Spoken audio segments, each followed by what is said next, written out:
नमस्कार, मैं अनुपमा। आप देख रहे हैं डबवाली केसरी।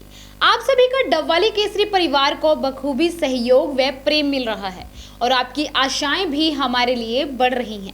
आज इसी सहयोग के चलते हम आपके लिए एक नया प्रयास करने जा रहे हैं, जिसमें हम आपको जोड़ेंगे प्रदेश की तमाम खबरों से।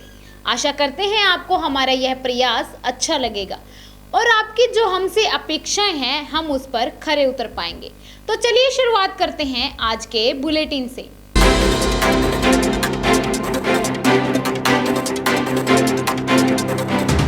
कृषि कानूनों का विरोध कर रहे किसानों और केंद्र सरकार के बीच आज 7वें दौर की वार्ता 21 दिन बाद हो रही है, इसलिए सबकी नजरें इस वार्ता पर हैं। संयुक्त किसान मोर्चा ने मंगलवार को बातचीत के लिए अपनी सहमति देते हुए सरकार को ईमेल भेजा। हालांकि इसमें किसानों ने फिर वार्ता के लिए अपना पुराना एजेंडा ही भेजा है। इसके बाद दिल्ली के नॉर्थ ब्लॉक में केंद्रीय गृह मंत्री अमित शाह, कृषि मंत्री नरेंद्र तोमर, रेल मंत्री पीयूष गोयल और उद्योग राज्य मंत्री सोम प्रकाश ने बैठक कर वार्ता की रणनीति बनाई। कृषि मंत्री ने शाह को बताया कि सरकार ने किसानों को क्या क्या प्रपोजल भेजे हैं और किसानों का क्या एजेंडा है। 2 घंटे चली बैठक में चर्चा हुई कि दोनों पक्षों के एजेंडों में जो अंतर है उन्हें कैसे कम किया जाए। अंत में तय हुआ है कि सरकार पहले अपने पुराने प्रस्ताव पर मनाने व समझाने की कोशिश करेगी। बात नहीं बनती है तो कुछ और संशोधन के प्रस्ताव रखे जा सकते हैं। अब देखना यह होगा कि 7वें दौर की बात सिरे चढ़ पाती है या नहीं। हरियाणा के रोहतक जिले में मुख्यमंत्री मनोहर लाल के सुशासन सहयोगी ने फंदा लगाकर आत्महत्या कर ली। पुलिस ने घटनास्थल से एक बोर्ड बरामद किया है जिस पर सुसाइड नोट लिखा है। सुसाइड नोट में खुदकुशी किए जाने की वजह तनाव बताया गया है। पुलिस ने शव को कब्जे में ले लिया है। कार्रवाई जारी है। मिली जानकारी के मुताबिक मृतक की पहचान दिल्ली के हरिनगर निवासी 25 वर्षीय वरुण श्रीधर के रूप में हुई। वह अतिरिक्त जिला उपायुक्त कार्यालय में मुख्यमंत्री के सुशासन सहयोगी के पद पर कार्यरत था। 4 महीने पहले ही इस पद पर उसकी तैनाती हुई थी। वह सर्किट हाउस में ठहरा हुआ था। दिल्ली बाईपास स्थित सर्किट हाउस के कमरा नंबर 19 में उसने फांसी लगाई। बोर्ड पर लिखा कि मैं काफी तनाव में हूँ, इसलिए अब जीना नहीं चाहता। मैं अपनी मौत का खुद जिम्मेदार हूँ। खुदकुशी किए जाने का पता चलने पर उपायुक्त समेत अन्य पुलिस प्रशासनिक अधिकारी मौके पर पहुंचे। सुसाइड का पता सुबह चला, जब काफी देर तक कमरा नहीं खुला, न ही चाय मंगवाई गई और न ही कोई हलचल नजर आई। स्टाफ को शक हुआ तो दरवाजा खुलवाया गया, लेकिन किसी ने दरवाजा नहीं खोला। फिर स्टाफ ने अपनी चाबी मंगवाकर दरवाजा खोला तो श्रीधर फंदे पर लटका मिला। सूचना पाकर परिजन मौके पर पहुंचे। परिजनों ने बताया कि मंगलवार शाम उन्होंने वरुण श्रीधर को फोन किया था, लेकिन फोन रिसीव नहीं हुआ। पढ़ाई पूरी होने के बाद वह तनाव में रहता था। अक्सर कहता रहता था कि मैं आगे नहीं बढ़ पा रहा हूँ।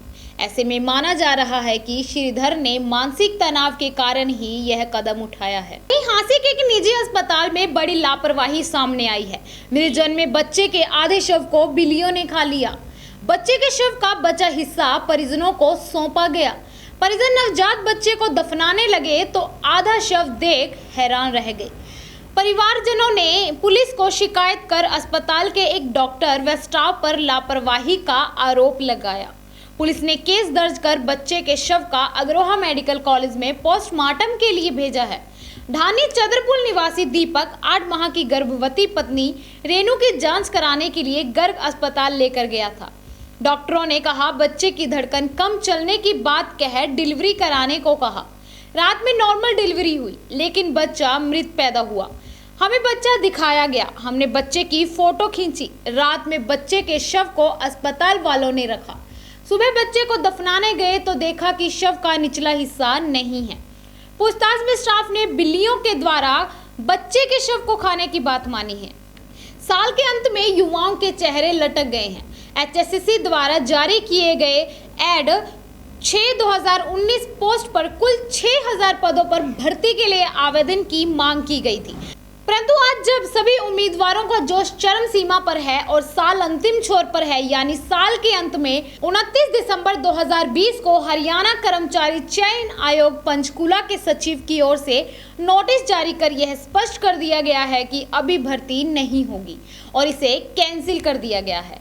हरियाणा स्टाफ सिलेक्शन कमीशन की ओर से सूचना संदर्भ हरियाणा कर्मचारी चयन आयोग के सचिव राजीव दिवाकर ने आधिकारिक रूप से क्रमांक 6/2019 को दिनांक 9/6/2019 और अन्य जुड़े हुए नोटिस में कुछ नए बदलाव किए हैं जो पहले अलग अलग अखबारों में प्रकाशित हुए थे और साथ ही साथ में HSCC वेबसाइट पर भी उपलब्ध करवाए गए थे, जिनके आधार पर पुलिस विभाग हरियाणा के विभिन्न पदों के लिए ऑनलाइन आवेदन पत्र आमंत्रित किए गए थे। अब सभी कैंडिडेट्स को स्पष्ट रूप से जानकारी दी जाती है कि पुलिस विभाग हरियाणा द्वारा पत्र संख्या 15371E के अंतर्गत पदों को अब वापस ले लिया गया है। ऐसे में अब 29/12/2020 और इसी बदलाव के मुताबिक इस भर्ती को अब वापस ले लिया गया है। पद का नाम है पुरुष कांस्टेबल सामान्य क्रम, महिला सिपाही सामान्य क्रम। देश के कई हिस्सों में पड़ रही कड़ाके की ठंड ने लोगों को घरों में दुबकने को मजबूर कर दिया है। जम्मू कश्मीर और हिमाचल प्रदेश में हो रही बर्फबारी ने मैदानी इलाकों में मौसम को और सर्द कर दिया है। इस बीच भारत मौसम विज्ञान विभाग ने अगले 2 दिन तक उत्तर पूर्वी और मध्य भारत में न्यूनतम तापमान में 2 डिग्री सेल्सियस तक कम हो जाने का पूर्वानुमान जताया है।